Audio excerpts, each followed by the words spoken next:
हरे कृष्णा। तो पिछले लगभग 5-6 दिनों से हम लोग भक्ति संबंधी विषयों पर चर्चा कर रहे हैं और हमारा जो टॉपिक है वो है कि किस प्रकार जो हम कर रहे हैं भक्ति, क्या वास्तव में भक्ति है या हमें वो भक्ति जैसी दिखती है ना। जैसे कि हम लोग ने श्रवण किया कि कभी कभी हम बहुत सारी क्रियाएं करते हैं। कैसी क्रिया? एक धान कूटने के समान। धान को अगर कूटो उसमें से चावल निकलता है, और चावल निकलने के बाद धान को कितना भी कूट लो उसमें से कुछ भी निकलने वाला नहीं है ना। इस एग्जाम्पल को हमेशा याद रखना। कहने का अर्थ क्या है कि उसको हम कूटते रहेंगे, वो क्या होगा? श्रम ये भी केवलम, वो सिर्फ परिश्रम होगा हमारा, और उससे कुछ भी प्राप्त होने वाला नहीं है। ठीक इसी प्रकार है ना, कहते हैं ना माया मिली ना राम। इसका अर्थ क्या है? ना तो माया मिली और ना राम मिले। कहने का अर्थ ना तो भगवत प्राप्ति हुई और ना ही संसार भोग पाए, और जीवन ऐसे ही व्यर्थ चला गया। तो इसलिए कहते हैं भैया एक साइड हो जाओ, कम से कम अपना एक लक्ष्य बना के चलो कि नहीं, या तो घर गृहस्थी में ही डूबे रहो, संसार में ही डूबे रहो, या फिर क्या करो? भगवान की भक्ति करो। लेकिन भक्त लोग हैं वो कैसे करते हैं? वो घर गृहस्थी करते हुए और भगवान की भक्ति को आगे रखते हुए कार्य करते हैं, जिससे क्या होता है वो सहज में भक्ति कर पाते हैं। दिखने में लगेगा कि वो घर गृहस्थी के कार्य कर रहे हैं, लेकिन वो क्या करते हैं? अपने सारे घर गृहस्थी के कार्य को वो क्या करते हैं? भगवान की ओर जोड़ देते हैं, जिससे वो क्या हो जाती है? भक्ति हो जाती है। घर का कोई भी कार्य हम कर रहे हैं, अगर उसको भगवान की, गुरु वैष्णव की सेवा में लगा रहे हैं, तो क्या होगा? वो भक्ति कहलाएगी। फिर वो हमारा कर्म बंधन नहीं होगा। लेकिन कब होगा? जब हमारी चेतना वैसी विकसित हो जाएगी, जब हमारा उस प्रकार का भाव होगा, जब ठाकुर जी के प्रति, हमारी गुरु वैष्णवों के प्रति हमारी वैसी प्रीति हो जाएगी, है ना। तो प्रीति होगी कैसे? तो ये कैसे होगी? अभ्यास से होगी, निरंतर हरि कथा श्रवण करते करते होगी। आप लोग देखना, जहाँ पे वाटरफॉल होता है, वाटरफॉल मतलब झरना होता है, तो जब झरना जहाँ बहता है ना, उसका जब झरने का पानी होता है, आसपास के पेड़ों में भी वो जाता है ऊपर, और उस पेड़ों से वो जो पानी है वो नीचे टपकता है, टप टप। और अगर वहां पे पत्थर रखा हो ना, कितनी मजबूत शिला क्यों ना रखी हो, उस शिला के ऊपर निरंतर पानी की बूंद पड़ती रहेगी तो देखना उस पत्थर में भी छेद हो जाता है। आप में से कुछ लोगों ने देखा होगा कभी, पत्थर के ऊपर अगर पानी की बूंद गिरती रहे, तो जो पत्थर होता है ना, पत्थर, उसके अंदर भी छेद हो जाता है। और पानी की बूंद सोचो क्यों? लेकिन निरंतर वो क्या कर रही है? एक ही स्थान पर गिरती जा रही है, और बड़े से बड़े चट्टान के ऊपर छेद हो जाते हैं पानी की बूंद से। पानी को गिलास में भरो और पानी किसी के फेंक के मारो, उसको कुछ चोट लगेगी? नहीं, बस मुंह गीला हो जाएगा, और सर्दी है तो ठंड लग जाएगी, बस ज्यादा यही होगा, है। ऐसा नहीं उसका मुंह टूट जाएगा पानी से, नहीं। लेकिन बड़े बड़ी शिलाएं, उनमें छेद हो जाता है, और किससे? पानी की बूंद से। क्यों? ऐसा क्यों? लेकिन एक ही कारण है कि पानी की बूंदें क्या कर रही है? निरंतर एक ही स्थान पर बार बार अपना प्रभाव दिखा रही है। तो ठीक इसी प्रकार जब निरंतर हम हरि कथा श्रवण करेंगे, निरंतर हम भगवान की भक्ति करेंगे, निरंतर हम नाम करेंगे, तो क्या होगा? इसके प्रभाव से धीरे धीरे करते करते हमारा क्या होगा? हमारा भी ऐसा ही भाव हो जाएगा, हमारी सारी क्रिया भक्ति में हो जाएंगी। ठीक है। जब निरंतर हम कोई क्रिया करते रहेंगे तो उसकी छाप अवश्य पड़ेगी, उसकी छाप पड़ती है। आप देख लो जगत में भी, कहीं भी कोई भी कार्य जो निरंतर हो रहा है, तो देखना उसकी वहां पे छाप पड़ जाएगी।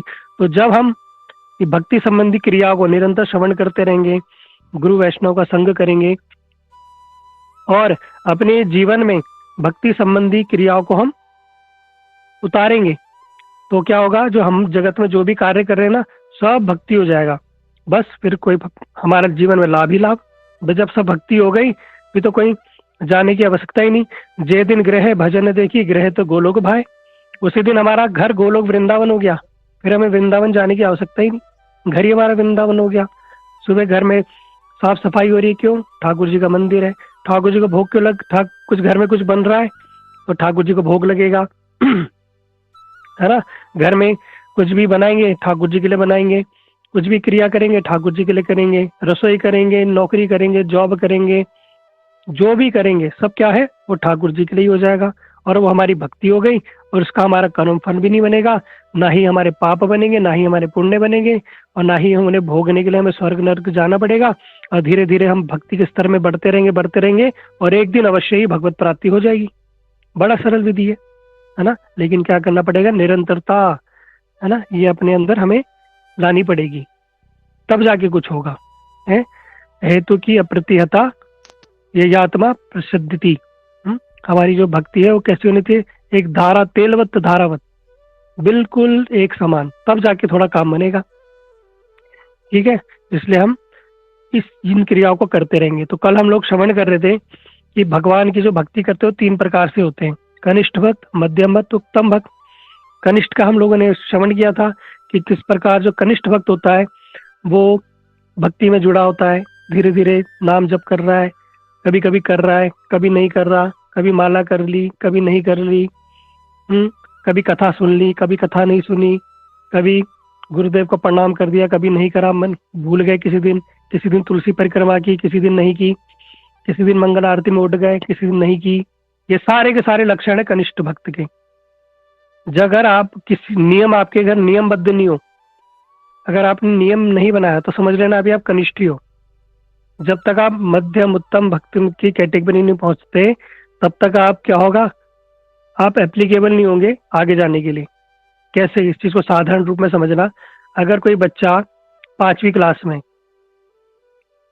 फिर उसके बाद वो 6ठी 7वीं करते हुए पहुंचता है 10th क्लास में, और 10th के बाद होता है 12th बोर्ड, 5, 10, 12, 5वीं 5th class, 10th class, 12th class, ऐसा समझ लो। जो 12th क्लास पास आउट कर लेगा उसका ही कॉलेज में एडमिशन होगा। 5th क्लास का 10th क्लास के बच्चे का एडमिशन नहीं होगा, है ना। तो इसमें कहने का अर्थ यह है कि कनिष्ठ भक्त हमारी 5th क्लास है, मध्यम जो भक्त है वो हमारा 10th है, और हमारा जो उत्तम भक्त है वो 12th है। और उसके बाद फिर हम सीधा कहाँ चले जाएंगे? ऊपर के लोकों में, जैसे जैसे हमारी भक्ति रहेगी, है ना। लेकिन कनिष्ठ ही रहेंगे तो फिर 5वीं में 5 बार फेल, वैसी वाली स्थिति हो जाएगी हमारी। इसलिए हमें फेल नहीं होना, है ना, आगे बढ़ना है, आगे बढ़ने का प्रयास करना पड़ेगा। नहीं तो बार बार उसी क्लास में पड़े रहोगे और हमारे पीछे से लोग आते आते नए नए बच्चे आएंगे और पास करके वो आगे चले जाएंगे, लेकिन हम वहीं के वहीं पड़े रह जाएंगे, वो स्थिति हो जाएगी। इसलिए जो भी, अगर हमारे जीवन में कुछ भी नियम नहीं बनाए कोई भी चीज करने के, तो समझ लेना हम कनिष्ठ भक्त हैं, अभी निम्न नहीं रह गए, है ना। इसलिए हमारे ग्रुप का नाम भी कनिष्ठ भक्त है। कनिष्ठ भक्त कहने का अर्थ ये नहीं है कि हम सारे कनिष्ठ ही है तो कनिष्ठ ही, लेकिन अगर कोई मध्यम भी है, कोई उत्तम भी हो जाए तो उसको, उसका भाव अंदर से यही होना चाहिए कि हम कनिष्ठ ही है। दीनता पूर्वक, है ना, दीनता पूर्वक हमारे यही भाव होना चाहिए, तब हमारे अंदर किसी प्रकार का अहंकार नहीं आएगा और ठाकुर जी विशेष कृपा करते हैं। ठीक है, तो ये बताया कनिष्ठ। मध्यम भक्त जो है वो कुछ करे ना करे लेकिन अपनी भक्ति को लेकर सिंसियर होता है। जैसे अभी मैंने आज देखता हूँ हमारे 170 लोग ऐसे हैं ग्रुप में, 170 से 180, वो टाइम टू टाइम आते हैं, कुछ भी हो जाए। और उसमें से 120-25 ऐसे लोग हैं जिनकी मैंने लिस्ट निकाली थी, वो निरंतर है, वो आते हैं। बीच बीच में कभी की एक आध बार हो गया, किसी इमरजेंसी हो गई, लेकिन निरंतर वो कंटिन्यूस बने हुए हैं। जब से हमारे ग्रुप चल रहे हैं, जब से उन्होंने ज्वाइन किया तब से वो कंटिन्यूस बने हुए हैं। तो निरंतरता है। वो अपना भजन साधन भी प्रॉपर करते हैं। उनको पता है कि गुरुदेव ने बोला है 16 माला तो 16 माला करनी है एट कैसे भी, कुछ भी हो जाए, रात को चाहे जग के 12 भी बज जाते हैं तो भी अपनी 16 माला कंप्लीट करके ही अपना सोते हैं। उन्हें पता है कि हमें प्रतिदिन तुलसी परिक्रमा करनी है तो प्रतिदिन करेंगे। प्रतिदिन हमें गुरुदेव की स्तुति करनी है, जय ध्वनि देनी है। जय ध्वनि प्रतिदिन 3 बार जय ध्वनि देनी चाहिए, है ना। हम कम से कम सुबह, दोपहर, शाम। कुछ लोग कहते हैं प्रभु जी समय बताओ, अरे कभी भी दो तो सही, समय पूछ के क्या करोगे, है। इसलिए कभी अगर मैंने बोल दिया सुबह 6 बजे करनी है और उठ रहे तुम 7 बजे कहोगे ओ आज तो लेट हो गए, तो करेंगे ही नहीं। इसलिए भैया सुबह, जब भी सुबह हो जब तब करो, दिन में कभी भी करो, शाम के समय करो। तो नियम है कि आरती से पहले, तो वैसे तो 3 टाइम तो ज्यादा होती है, सुबह आरती से पूर्व जय ध्वनि दी जाती है, आरती के बाद जय ध्वनि दी जाती है, दिन में आरती के बाद जय ध्वनि दी जाती है, और संध्या के समय भी जय ध्वनि दी जाती है। तो कई कई मठ मंदिरों में तुलसी परिक्रमा के बाद भी जय ध्वनि दी जाती है। तो 5 6 और रात को शयन देते समय भी 7 बार, तो 7 से 8 बार लोग जय ध्वनि देते हैं, है ना। लेकिन हम कहते हैं कि कम से कम 7 8 बार ना देखे, कम से कम 3 बार तो दो, है ना। और कितना समय लगता है एक जय ध्वनि को देने में? 2 से 3 मिनट, बस, इससे अधिक नहीं लगता। अगर हम गुरुवर्गों के लिए, गुरु वैष्णवों के लिए, ठाकुर जी के लिए 3 मिनट नहीं निकाल सकते तो फिर धिक्कार है फिर तो हम पे। फिर हम भगवान से आशा करते हैं, जब हमारे घर में विपत्ति आ जाती है, कोई मरणासन व्यक्ति हो जाता है, कोई व्यक्ति खो गया, किसी कोई हॉस्पिटलाइज है, किसी का एक्सीडेंट हो गया, कुछ हो गया, कोई बिल्कुल क्रिटिकल कंडीशन में, तब भगवान बड़े याद आते हैं हमें। तब तो 1 1 घंटा भगवान के आगे ही बैठ जाएंगे, रोएंगे बैठ के भगवान के आगे, है। गुरु वैष्णव के पास भी जाएंगे, सबको बताएंगे फोन करके कैसा हो गया। तब हमारे पास भरपूर समय, क्यों? अभी विपत्ति आ गई ना, अब तो पूरा समय निकल रहा है। तब हमारा खाना पीना, काम धाम, मित्र, शादी प्यार, शादी ब्याह सब छूट जाता है जब घर में विपत्ति आ जाए। लेकिन ठाकुर जी की सेवा के लिए कहीं धाम जाना हो या सेवा करनी हो, गुरुदेव आए हो, तो तब याद आता है, नहीं शादी में जाना भैया बहुत जरूरी है, भैया ताऊ जी की शादी है, चाची की शादी है, भाई की शादी है, बहन की शादी है, रिश्तेदारी निभाना जरूरी है। लेकिन जब विपत्ति आती है क्या तब याद नहीं आता रिश्तेदारी निभाना है? तब हम क्या करते हैं? विपत्ति को आगे रखते हैं, रिश्तेदारी बाद में। लेकिन जब ठाकुर जी और रिश्तेदारी की बात हो तो ठाकुर जी बाद में, रिश्तेदारी पहले। तो फिर ये ऐसे ही होगा आपके साथ भी, याद रखना। ये यथा माम प्रपदन्ते ताम तथैव भजामि हम। जो जिस जिस भाव में जितना जितना करेगा उसको उतना उतना ही प्राप्त होगा भैया, उससे अधिक नहीं मिलने वाला। इसलिए अपने भावों को सुधारो पहले, है। भक्ति को रखो आगे और जगत को रखो पीछे। और हम क्या करते? जगत को रखते आगे और भक्ति को रखते बाद में, है। तो तुम भी फिर माया रहेगी तुम्हारे आगे और भगवान रहेंगे पीछे। फिर माया बड़ा नाच नचाएगी, त्रिगुणात्मक माया है। देवी ऐसा गुणमयी मम माया दुरत्या। भगवान कह रही मेरी माया त्रिगुणात्मक, आदि दैविक, आदि भौतिक, आध्यात्मिक, ऐसे कष्ट देगी कि नाच जाओगे अच्छे तरीके से। लेकिन भगवान लास्ट में भक्तवत्सल है ना, भगवान बड़े दयालु हैं। कहते हैं देवी ऐसा गुणमय मम माया दुरत्या मामे में प्रपदन्ते माया में ताम तरंती थे। लेकिन जो मेरी शरण कर लेता है, माया उसको फिर परेशान नहीं करती, उसको स्पर्श नहीं करती। क्यों? ये भगवान के शरणागत है।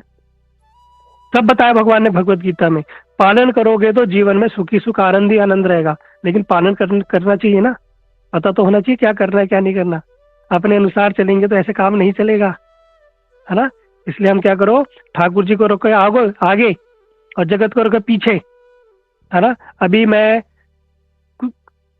कई एग्जाम्पल देखे हैं। अभी हम कुंभ ले जा रहे हैं, बहुत सारे लोगों की इच्छा है कुंभ। अब जो कुंभ है ये 144 साल बाद आया है ना। ये एक जीवन में एक ही बार आता है ना। हमारे तो एक ही जीवन में एक ही बार आया होगा, और कोई ऐसा कोई व्यक्ति तो होगा नहीं जो 144 साल से जिसकी ज्यादा आयु होगी। कोई ऐसा विरला ही होगा जिसने पहले भी देखा होगा, है ना। तो हमारे जीवन में तो एक ही बार आया है, और बहुत सारे लोगों के तो जीवन में आया भी नहीं है। बहुत सारे लोग तो 2025 से पहले चले जा चुके हैं, चल बसे, उनके जीवन में तो आया नहीं। अरे हम तो सौभाग्यशाली है, कम से कम हमारे जीवन में ये महाकुंभ आया है। वहाँ 12 माधव विराजमान है, स्वयं ठाकुर जी वहाँ विराजमान है वेणु माधव के रूप में। गंगा जमुना सरस्वती वहाँ विराजमान है। सारे के सारे वैष्णव, चारों संप्रदाय के वहाँ कैंप लगे हैं, चारों वैष्णव वहाँ जाएंगे, है ना। वहाँ जाने के लिए भी कुछ लोगों को अगर बोलो तो कहते नहीं, हमारी अभी शादी का सीजन है ना, चाचा की शादी, दीदी की शादी, फूफू की शादी, ये शादी, भैया देख लो, शादी विवाह देख लो या कुंभ देख लो। शादी विवाह से तुम्हारा से कल्याण तो होने वाला है नहीं, है ना। लेकिन ऐसा भी ये नहीं सोच रहे कि कुंभ जो महाकुंभ है 144 साल बाद आया, फिर दोबारा नहीं आएगा। शादी तो भैया ऐसा है, इसकी हो रही है, मुझे नहीं हो रही, वो टिकेगी नहीं टिकेगी इसकी कोई गारंटी नहीं आजकल के समय में। लेकिन भक्ति भगवान की, भगवान कहते हैं कि जो भक्ति करता है, जो जितनी प्रमाण में भक्ति करता है वो उसकी कभी भक्ति का विनाश नहीं होता। हे अर्जुन तुम प्रतिज्ञा करो। भगवान अर्जुन को बोल रहे तुम प्रतिज्ञा करो, खुद क्यों नहीं प्रतिज्ञा कर रहे भगवान? है भगवान बिजी है क्या फोन पे, व्हाट्सएप पे, फेसबुक पे कि अर्जुन थोड़ा प्रतिज्ञा कर दियो कि मेरे भक्तों का विनाश नहीं होता है? नहीं, भगवान ने इसलिए नहीं करा क्योंकि भगवान जानते हैं मैं तो पलट भी सकता हूँ। भगवान कह रहे हैं मैं पलट सकता हूँ, लेकिन मैंने भक्त प्रतिज्ञा कर देगा तो मैं अपने भक्त की बातों की रक्षा करता हूँ, उसको मैं कभी विफल नहीं होने दूंगा। इसलिए अर्जुन को बोल रहे हैं कि मेरे भक्तों का कभी विनाश नहीं होता। अर्जुन तुम प्रतिज्ञा करो, है ना, अर्जुन को बोला भगवान ने। तो यहाँ पर भगवान अर्जुन के द्वारा प्रतिज्ञा करा रहे हैं। तो हमारी जो भक्ति है ना, यही हमारे साथ जाएगी, है ना। इसलिए ये सामंजस्य हम लोगों को बनाना है, या आप लोगों को देखना है कि किस चीज को आगे रख के चलना है, किस चीज को पीछे। कोई हमारे गुरुवर्ग कभी कोई ऐसी शिक्षा नहीं देते, कोई वैष्णव कभी ऐसी शिक्षा नहीं देते कि अपनी घर गृहस्थी को त्याग दो, अपने पति बच्चे घर गृहस्थी को मत देखो। नहीं, उनका हमें और अच्छे से ध्यान रखना है। अगर हम भक्ति कर रहे हैं, हमें अपनी जिम्मेदारी को अच्छे से निभाना है, लेकिन भगवान को आगे रख के। कंडीशन ये है, सब कुछ करना है, उनको अच्छे से सेवा करनी है, उनको बढ़िया बढ़िया प्रसाद उनको खिलाना है, उनका सब कार्य करना है, ताकि उनके मन में कभी ये ना रहे कि अरे ये तो जब देखो माला करती रहती है मेरी मम्मी, हमारे खाना ही नहीं देती है। जैसे एक बार हम उत्तराखंड में गए थे, एक छोटा बच्चा, हमने कहा क्या हो गया, तो कमजोर क्यों हो रहा है? कह रहे मेरी मम्मी खाना ही नहीं देती। मैंने कहा क्यों नहीं देती? फिर रात को तो माला करती रहती है, अगर हमारे लिए बनाती नहीं, फिर कहती है जो है दिन का बासी खा लो। मैंने कहा हे भगवान, तो ऐसा ही नहीं चलेगा भैया, है अपना सब कार्य कर रहे हैं, भक्ति भी करनी है, सब कुछ देख के चलना है। तो हमारी भक्ति से किसी कोई प्रभावित नहीं होना चाहिए, है ना। लेकिन अपनी भक्ति को भी कैसे रखना है, दृढ़ रखना है। तो जो ऐसे भक्त होते हैं वो सब मध्यम कैटेगरी में आते हैं, जो सामंजस्य बना के चलते हैं, जिनके पर कोई कटाक्ष नहीं, किसी को कोई किसी प्रकार की परेशानी नहीं, अपना नियम पूर्वक माला हो रही है, नियम पूर्वक ठाकुर जी की सेवा हो रही है, नियम पूर्वक अपना स्तव स्तुति हो रही है, नियम पूर्वक अपना धाम में भी जा रहे हैं, सब कुछ बढ़िया चल रहा है। गुरुदेव से भी जाते हैं, गुरुदेव के पास भी आते हैं, धाम भी आते हैं, सब ठीक ठाक चल रहा है नियम पूर्वक। तो ऐसे लोग हैं मध्यम कैटेगरी में, उनका प्रवेश हो गया है। ठीक है। तो फिर आते हैं थर्ड में उत्तम भक्त। जो उत्तम भक्त होते हैं ये सर्वोच्च भक्त हैं। ठीक है। और ये जो है जो भक्त होते हैं ये हमारे गुरुवर्ग हो सकते हैं, है ना। ये हमारे जो मुक्त महापुरुष, हमारे देखो गुरुवर्ग तो मुक्त महापुरुष है, जो सीनियर जो वैष्णव है, ये सारे के सारे उत्तम भक्त कैटेगरी में आते हैं, है ना। तो इनके साथ हमारा जो एक ही चीज हमें विशेष ध्यान रखना चाहिए, जो उत्तम भागवत है, उत्तम भक्त है, हमेशा हमें उनका सम्मान करना चाहिए, उनको देखते ही प्रणाम करना चाहिए। जो उत्तम भक्त होता है ना, उसका लक्षण ही होता है, उसको देखते ही हृदय से हमारे मन में ही ठाकुर जी का नाम स्फुरित हो जाता है, उसको देखने मात्र से ही। हमारे शिल परम गुरुदेव भक्तिवेदांत नारायण गोसाई महाराज जी जब चलते थे, शिल ऐसी भक्तिवेदांत स्वामी प्रभुपाद जी जब चलते थे, तो लोग देखते ही उनको आकर्षित हो जाते थे, उनके मुख से अपने आप ही निकल जाता था हरे कृष्णा, हरे, अपने आप ही सोते ही। तो ये उत्तम भागवत के लक्षण है कि उनको देखते ही अपने आप ही हृदय से उनसे मुख से नाम निकल आता था। हमारे परम गुरुदेव कई बार बताते थे कि जब वो मॉर्निंग वॉक में जाते थे, तो छोटे छोटे बच्चे ब्रज के देखते ही परम गुरुदेव को बाबा राधे राधे, सोते ही। ये मत सोचना कि आप जाओगे वृंदावन तो वहां तो आपको ही बोलते राधे राधे, कहीं आप सोचो अरे मैं भी उत्तम भक्त हो गया। प्रभु जी ने बोला था कि जिसको देख के मुख से भगवान का नाम निकल जाए मैं उत्तम भक्त, तो उसी दिन हमारे अंदर अहंकार आ जाएगा, अरे मैं तो उत्तम भक्त हो गया भैया, बच्चे मुझे रिक्शे वाले सब मुझे राधे राधे बोल रहे हैं। वो तो उनका है, लेकिन जो उत्तम भागवत के लक्षण है। ठीक है। ऐसे भक्तों की हमें सेवा करनी चाहिए। तद विधि परिनिपातेन परिप्रश्नेन सेवया उपदेशन्ति ज्ञानिना तत्व दर्शिना। तो ऐसे उत्तम भक्त के पास जाना चाहिए, उनकी सेवा करनी चाहिए। सेवा करने के पश्चात उनसे भक्ति संबंधित प्रश्न पूछने चाहिए कि हमारा कल्याण कैसे होगा, हमारी भक्ति कैसे बढ़ेगी, है ना। ऐसे नहीं मेरी बेटी का ब्याह नहीं हो रहा, अरे महाराज जी मेरे तो हमारे नौकरी नहीं चल रही, काम धंधा नहीं चल रहा है, अरे ये ना हो रहा है, मेरी तो सास से लड़ाई हो रही है, मेरी बहू से लड़ाई हो रही है, मेरा बेटा बात नहीं सुन रहा। ये सब घर गृहस्थी के जंजाल लेके कभी गुरु वैष्णव के पास नहीं जाना चाहिए। और मैंने देखा सब यही प्रश्न पूछते हैं। ठीक है, हम सुन लेते हैं, हम उसका सामंजस्य भी कर देते हैं, बता देते हैं, लेकिन व्यक्ति दुखी है ना। लेकिन जो महाभागवत है उनके पास मैं तो नहीं, जो है आप मेरे से तो पूछ सकते हो, कोई बात नहीं, लेकिन जो महाभागवत बता रहे हैं, जो महाभागवत हैं, कभी उन लोगों से हमें ऐसे प्रश्न नहीं पूछने चाहिए कि घर गृहस्थी से रिलेटेड ऐसा हो गया वैसा हो गया, लड़ाई हो गई, बच्चा बात नहीं सुन रहा, पति शराब पी रहा है, पत्नी बात नहीं सुन रही, वो डिवोर्स मांग रही है, उसका लड़ाई हो गई, ये सब बातें नहीं, है ना। भक्ति संबंधी ये तो जागतिक है, इस शरीर के साथ ही ये सब समाप्त हो जाएगी, है ना। तो हमें अपना कल्याण सोचना चाहिए। तो वास्तविक कल्याण क्या है हमारा, कि किसी प्रकार हमें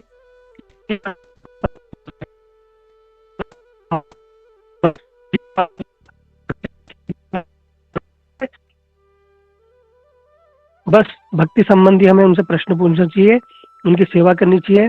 और गुरु वैष्णव बड़े अत्यंत दयालु कृपालु होते हैं, वो कृपा उनके दर्शन से ही हम पवित्र हो जाते हैं। दर्शन पवित्र कर मात्र से, उनके दर्शन मात्र से हम पवित्र हो जाते हैं। तो जो महाभागवत होते हैं, इनके हम पास में ही जाने से, दर्शन मात्र करने से ही हम पवित्र हो जाते हैं। दर्शन पवित्र कर यही तुम्हार गुण, ठीक है। तो उनके दर्शन से हम पवित्र हो जाते हैं। और यहाँ पे मैं बता रहा था कि जो हम गुरुवर्ग है, जब उनको पवित्र हम प्रणाम करते हैं, जो सीनियर वैष्णव है, उत्तम भक्त है, तो उनको हम क्या करते हैं, सर की तरफ से प्रणाम करते हैं, अपना मस्तक उनकी ओर होता है। तो उनकी ओर मस्तक करने से जो हमारे सर पे जो पाप मंडरा रहे ना, जो हमारे ऊपर पाप मंडरा रहे, जो हमारे पर जो भक्ति के से संबंधित विघ्न है, वो प्रणाम करते ही सारे विघ्न हमारे समाप्त हो जाते हैं। और हम जो ठाकुर जी को प्रणाम करते हैं, वो कैसे करते हैं, लेफ्ट साइड से, मतलब अपना हमारा उल्टा हाथ हमेशा ठाकुर जी की तरफ रहता है, तब हम प्रणाम करते हैं। क्यों? क्योंकि भगवान से हमारा डायरेक्ट संबंध नहीं है।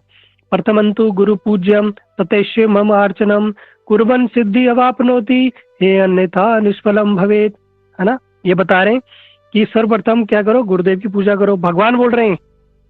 तदंतर मेरा अर्चन करो, और इस पद्धति को अपनाने से सहज ही तुम क्या कर पाओगे, सिद्धि प्राप्त करोगे। और नहीं तो क्या होगा, सब कुछ निष्फल हो जाएगा, सब व्यर्थ हो जाएगा। इसमें हम भगवान कह रहे हैं कि भैया मेरी पूजा से पहले क्या करो, गुरु जी की पूजा करो, जो वैष्णव है उनकी पूजा करो, उनकी उपासना करो। अगर आप आरती कर रहे हो ठाकुर जी की, देखो एक बड़ी आश्चर्य की बात बताता हूँ। अगर आप ठाकुर जी की आरती कर रहे हो और आरती करते गुरुदेव आ जाए, तो बताओ आरती छोड़नी चाहिए या नहीं छोड़नी चाहिए? किनको लगता है कि आरती छोड़ के गुरु जी को प्रणाम करना चाहिए? हाथ हैंड रेज करना। अगर आप ठाकुर जी की आरती कर रहे हो और गुरु जी आ जाए, किसको लगता है कि आरती को रख दो, पहले गुरु जी को प्रणाम करो? किसको लगता है? हाँ, 40-42 लोगों को लगता है, ठीक है। 50 लोगों को लगता है, ठीक है, बस स्टॉप, अब मत हैंड रेज करना। अब किनको लगता है कि अगर हम आरती कर रहे हैं और गुरुदेव आ जाए तो पहले हमें आरती करनी चाहिए, फिर गुरुदेव को प्रणाम करना चाहिए? कौन कौन किन किन को लगता है? ठीक है, 5, 6, 7, 11, 15, 18, 20, 22, 24, 26, 27, 28, 30, 32, 34, 36। ठीक है, तो 50 लोग कह रहे हैं कि गुरुजी को प्रणाम करना चाहिए, लगभग 30-32 लोग कह रहे हैं कि नहीं, पहले आरती करनी चाहिए। हाँ, तो 50 वाले लोग जीत गए।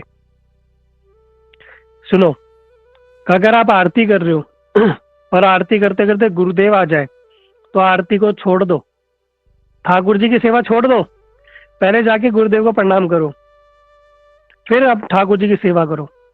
और नहीं प्रभु जी, अरे ऐसा करेंगे तो ठाकुर जी नाराज नहीं हो जाएंगे? ठाकुर जी नाराज? अगर आप ठाकुर जी की आरती कर रहे हो और गुरु जी को आपने इग्नोर कर दिया, तो ठाकुर जी नाराज हो जाएंगे, है ना। क्योंकि हम ठाकुर जी को, भगवान को हम तो जानते नहीं। हाँ, जो कह रहे कि नहीं ठाकुर जी की पूजा कर लो, तो वो लोग मुझे एक बात बताओ, क्या आपको भगवान के बारे में किसने बताया कि भगवान ऐसे होते हैं वैसे होते हैं? आपको कहाँ से पता था? क्या माता के गर्भ से सीख के आए थे क्या? अरे गुरु वैष्णव ने तो बताया, तो उनकी कृपा से तो हमें पता चला भगवान है। तो पहले हम क्या करेंगे, उन गुरु वैष्णवों की पूजा करेंगे, फिर भगवान की करेंगे। और अभी 2 मिनट पहले मैंने बताया भी, इससे पता चलता है आपका श्रवण कैसा है। जो 30-35 लोग थे ना बाद में जिन्होंने बोला नहीं आरती करते रहो, उन लोगों का श्रवण बिल्कुल भी अच्छा नहीं है। अभी मैंने बोला कि भगवान बोल रहे प्रथमंतु गुरु पूज्यम ततेश्व मम अर्चनम कुर्वम सिद्धि अवापनोति हे अन्यथा निष्फलम भवेत, कि पहले गुरु वर्गों की पूजा करो, उनका अर्चन करो, तब मेरा करो, नहीं तो तुम्हारा सब निष्फल हो जाएगा। तो गुरु जी आ जाए तो पहले गुरु जी को इग्नोर कर दो, नहीं, आरती वारती सब छोड़ दो और गुरु जी को जाके प्रणाम करो, फिर जाके अपनी आरती प्रारंभ करो, तो भगवान बड़े प्रसन्न होंगे, है ना। गुरु गोविंद दो खड़े काको लागो पाए, बलिहारी सूर्य गुरु को जो गोविंद दियो बताए। पहले गुरु जी खड़े और गोविंद खड़े, तो पहले गुरु जी को प्रणाम करो। ऐसे नहीं कि अरे भगवान खड़े, अरे राधा कृष्ण, पहले वहीं चले गए, नहीं, पहले गुरु जी के पास जाओ। गुरु जी के पास जाओ। एक ऐसी कथा आती है, पता नहीं मुझे स्मरण है या नहीं है।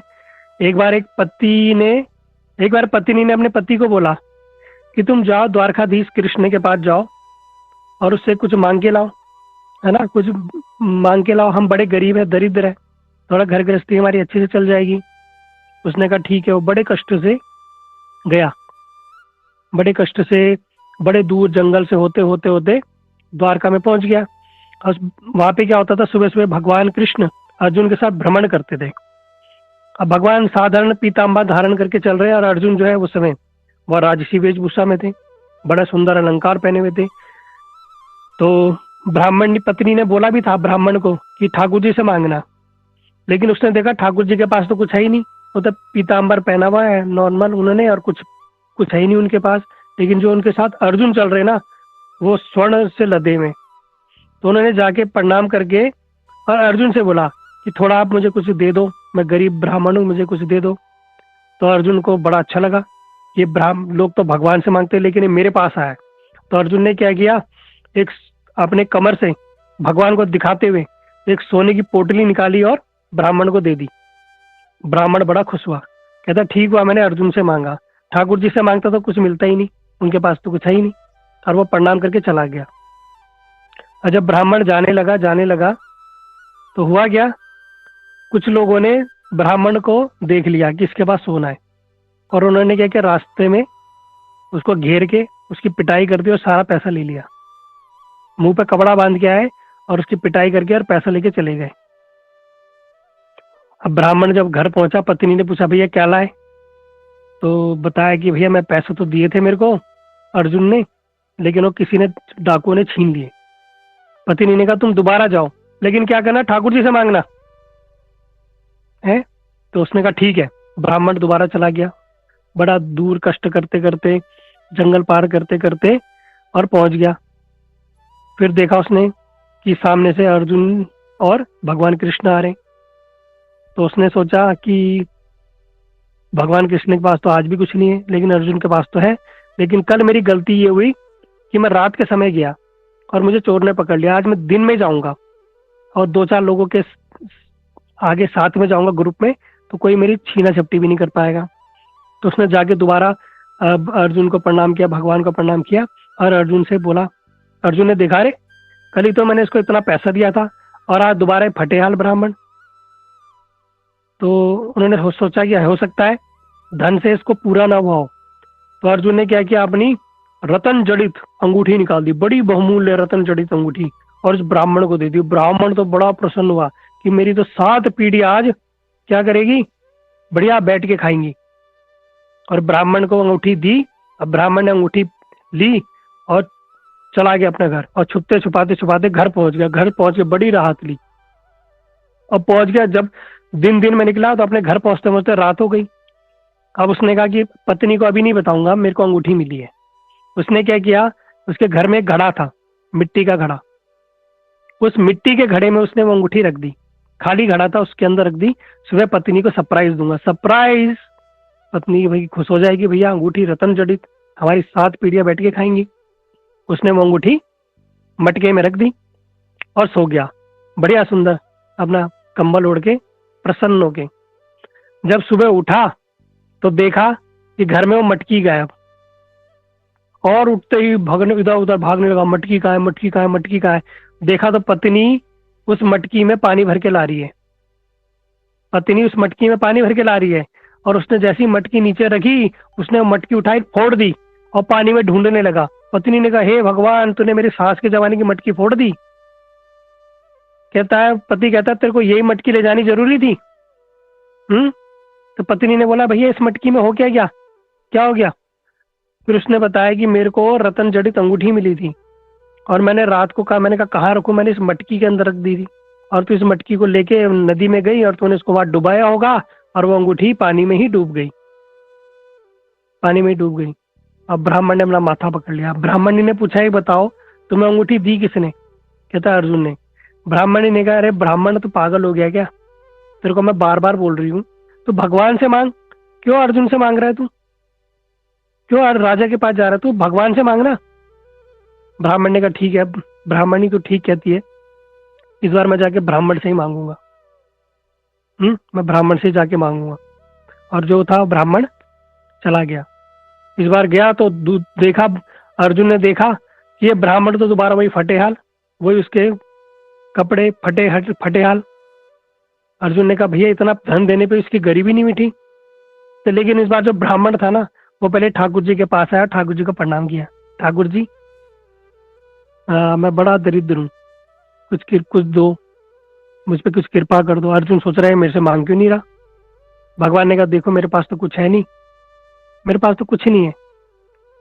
भगवान ने देखा तो उनके पास 2 सिक्के मिल गए, 2 रुपए मतलब लगा लो, 2 रुपए मिल गए। भगवान ने कहा मेरे पास तो ये 2 रुपए का सिक्का ही है, यही दे सकता हूँ। ब्राह्मण ने कहा हे भगवान, ये पत्नियां सारी ऐसी होती हैं, कह रही थी भगवान से मांगो, भगवान से मांगो। अरे अर्जुन से मांगता तो पहले उसने मुझे क्या दिया था, सोने का बहुत बड़ी पोटली दी, फिर रत्न जड़ित अंगूठी दी। इस बार मांगता तो क्या पता अपना 9 लाख का हार ही दे देता मुझे। अरे मेरी तो 7 पुश्ते बैठ के खाती। अब ब्राह्मणी के कहने पे मैंने भगवान से मांगा और भगवान ने दिया भी क्या मेरे को, ये 2 कौड़ी है, 2 कौड़ी दी। इस 2 कौड़ी का मैं क्या करूंगा। चलो कोई बात नहीं, पत्नी को जाके दे दूंगा, उसके मुंह पे मारूंगा, ले 2 कौड़ी ये ले तू, ये दी भगवान ने मेरे को। और लेके जाने लगा। तभी जब जा रहा था तो उसने देखा एक मछुआरा मछली पकड़ के आ रहा है, मछली पकड़ के आ रहा है। तो उसने देखा कि एक मछली बड़ा तड़प रही है, सारी मछलियां थी लेकिन एक मछली बड़ा तड़प रही है। तो उस ब्राह्मण ने कहा अरे मछुआरे, इस मछली को छोड़ दे, बड़ा तड़प रही है, क्या पता अपने घर वालों से मिलना चाह रही हो, इसको छोड़ दे। तो मछुआरे ने कहा भैया ये तो मेरी रोजी रोटी है, मैं कैसे छोड़ दूं इसे। तो ब्राह्मण ने कहा छोड़ दे, मैं तेरे को कुछ दे देता हूँ। कहते क्या देगा। ब्राह्मण ने कहा मेरे पास ये 2 कौड़ी है, 2 रुपए ही है। तो उसने कहा ठीक है, तो मुझे 2 ही रुपए दे दे जो है, और ये मछली ले ले, इसको तू पानी में छोड़ दियो। तो ब्राह्मण ने अपना जो पात्र था, जो डोलची होती है ना जैसे कमंडल टाइप का, उसके अंदर पानी भरा और उस मछली को उसके अंदर डाल दिया कि चलो इसको मैं आगे जाके नदी में छोड़ दूंगा। बड़ा तड़प रही थी, तो पानी में डालते ही मछली को थोड़ा चैन आया। देखो उसके अंदर कैसा हृदय, कैसा परिवर्तन हो गया, दया आ गई उसके अंदर, और वो जाने लगा। तभी उसने देखा जो उसका पात्र, उसमें आवाज आ रही है। तो जब उसने पात्र देखा तो मछली उल्टी कर रही थी, और उसके मुख से क्या निकली, अंगूठी निकली। कौन सी अंगूठी निकली, वही अंगूठी निकली जो उसकी पत्नी ने जो मटका डाला था और मटके के कारण कहा पानी में बह गई थी। और वो अंगूठी को मछली ने खा लिया और उस मछली को मछुआरे ने पकड़ लिया। और जब मछली को मछुआरे ने पकड़ लिया, वही मछली जब आ रही थी तो उसको देख के ब्राह्मण को दया आ गई और ब्राह्मण ने उस मछली को खरीद लिया। और किससे खरीदा, वही 2 कौड़ी से जो ठाकुर जी ने दिए थे। और जो उस अंगूठी को जैसे ही उसने उस मछली को पात्र में डाला तो खड़क आवाज आई और मछली के गले से उल्टी के रूप में वो अंगूठी गिर गई। और ब्राह्मण बड़ा खुश हो गया, मिल गई, मिल गया, मिल गया। मतलब उसका जो अभिष्ट था वो पूरा हो गया, जो उसका खोया पैसा, रत्न, सोना, चांदी था वो मिल गया। अरे मिल गया, मिल गया, बड़ा प्रसन्न होकर नाचने लगा। तो वहां पे बहुत सारे लोग थे। तो उन लोगों में वो चोर भी थे, वो डाकू भी थे जिन्होंने इसको लूटा था। और जब ऐसे नाचने लगा मिल गया, मिल गया, मिल गया, तो जो चोर था ना वो डर गया। वो दूसरे चोर से कहता अरे यार, इसको तो पता चल गया कि हमने इसका पैसा चुराया था। ये बोल रहा मिल गया, मिल गया, और उधर अर्जुन और उसकी भगवान कृष्ण और उनकी सेना आ रही है। और अगर इसने अर्जुन को बता दिया कि हमने इसका पैसा छीना था तो क्या होगा, हमें मृत्यु दंड मिलेगा। उन्होंने कहा इससे पहले ब्राह्मण हमारी शिकायत करे, फटाफट ब्राह्मण से जाके माफी मांगते हो। सारे के सारे चोर गए और ब्राह्मण के पैरों में गिरकर माफी मांगने लगे कि ब्राह्मण देवता हमें माफ कर दो, है आपने हमें पहचान लिया, हम ही वो चोर है, लेकिन मत बताना, अर्जुन को मत बताना, हम आपका सारा धन लौटा देंगे। और सारा धन उन्होंने क्या किया, उस ब्राह्मण को लौटा दिया। अब ब्राह्मण बड़ा क्या हो गया, उसके पैरों से नीचे से जमीन खिसक गई। ये हो गया, अभी तो मेरे पास कुछ था नहीं, अब मेरा सारा पुराना धन, अंगूठी सब मेरे पास वापस आ रहा है। और किसकी बदौलत आ रहा है, वो 2 कौड़ी की वजह से। वो किसने दी थी, वो ठाकुर जी ने दी, है ना। वो 2 कौड़ी किसने दी थी, ठाकुर जी ने दी थी। इसलिए भगवान जब देते हैं तो जो भी देते हैं उसमें हमारा हित ही हित है, उसमें बड़ा मंगल है। इसलिए जो भगवान की भक्ति कर रहा है ना, वो ही दुनिया में सबसे भाग्यशाली, वही सब दुनिया का सबसे अमीर व्यक्ति है। इस चीज को ध्यान रखना, वही सबसे सौभाग्यशाली व्यक्ति है। जिसपे भगवान की, गुरुदेव की कृपा है, वो ही जगत में सबसे सुखी व्यक्ति है, वही सबसे सौभाग्यशाली व्यक्ति है। उस पर ही ठाकुर जी की विशेष कृपा है ना। उसके ऊपर ना होते हुए भी सब होगा। और जिसके पास सब कुछ है लेकिन जो भगवान की भक्ति नहीं कर रहा, उसके पास जगत का कितना भी धन रुपया पैसा है वो सब व्यर्थ है, वो सब मिट्टी के समान है। लेकिन भक्त के पास कुछ भी नहीं है ना, और ठाकुर जी की कृपा है तो मत समझ लो उनके पास सब कुछ है। तो इतने लाभ है भक्ति करने के। जीवन में भक्ति करोगे ना, हमेशा संतुष्ट रहोगे, सुखी रहोगे, जीवन में बड़ी शांति रहेगी है। नहीं तो भक्ति से दूर रहोगे तो जीवन में अभाव रहेगा, है ना। कभी जीवन में सुख आएगा ही नहीं। इसलिए हम बार बार आप लोगों को प्रेरित करते हैं, बार बार बताते हैं, समझाते हैं, कथाओं के माध्यम से, ग्रंथों के माध्यम से, शास्त्रों के माध्यम से, कि भैया भगवान की भक्ति करो, है ना। कोई लाभ, कोई किसी प्रकार का नुकसान नहीं है, बल्कि लाभ ही लाभ है। कोई आपको किसी प्रकार की घर गृहस्थी नहीं छोड़नी, कोई अपना रुपया पैसा दुकानदारी नहीं छोड़नी, कोई बिजनेस नहीं छोड़ना, कोई कुछ नहीं छोड़ना। बस भगवान की थोड़ा सा समय निकाल के हरि कथा श्रवण करो, भगवान का नाम जप इत्यादि करो, है ना। और गुरु वैष्णव से जुड़े रहो। जो जो गुरु वैष्णव ने हमें नियम बताए उनका पालन करते रहो। बस ऐसे करते रहोगे, ऐसे करके जीवन निकाल दोगे, समझना आपका मनुष्य जीवन साकार है। ठीक है। तो इसलिए हम जो बात बता रहे थे कि गुरुदेव और ठाकुर जी के अगर हमारे पास ऑप्शन है तो सबसे पहले हम गुरुदेव को ही आगे रखेंगे, फिर ठाकुर जी रहेंगे। ठीक है।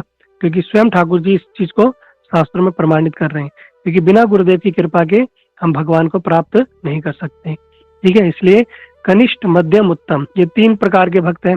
मैंने बड़ा डीपली आप लोगों को समझा दिया, समझने वाले समझ गए होंगे, है ना। इसलिए नोट्स बनानी चाहिए। बहुत सारे भक्त हैं, उन्होंने नोट्स बनाए और मेरे को अपने नोट्स भी दिखाते हैं, और कभी जरूरत पड़ती है तो उनसे नोट्स मांगता तो दे भी देते हैं। तो ऐसे लोगों पे उनका बड़ा बड़ा धन्यवाद है कि आप लोग नोट्स बनाते हो, है ना। इससे आपका भी कल्याण होगा, आने वाले समय में जो आपके नोट्स पढ़ेगा या समझेगा उसका भी कल्याण होगा, और आपका अपना ही मंगल होगा, है ना। ये भक्ति आपकी आपके साथ ही जाएगी, है ना। इसलिए हमें क्या करना चाहिए, निरंतर भगवान की कथा श्रवण करो। आप सभी लोग जो समय पे आया करो, बहुत सारे जो लेट आते हैं, आप समय पे आओ, थोड़ा भगवान से कनेक्ट रहो।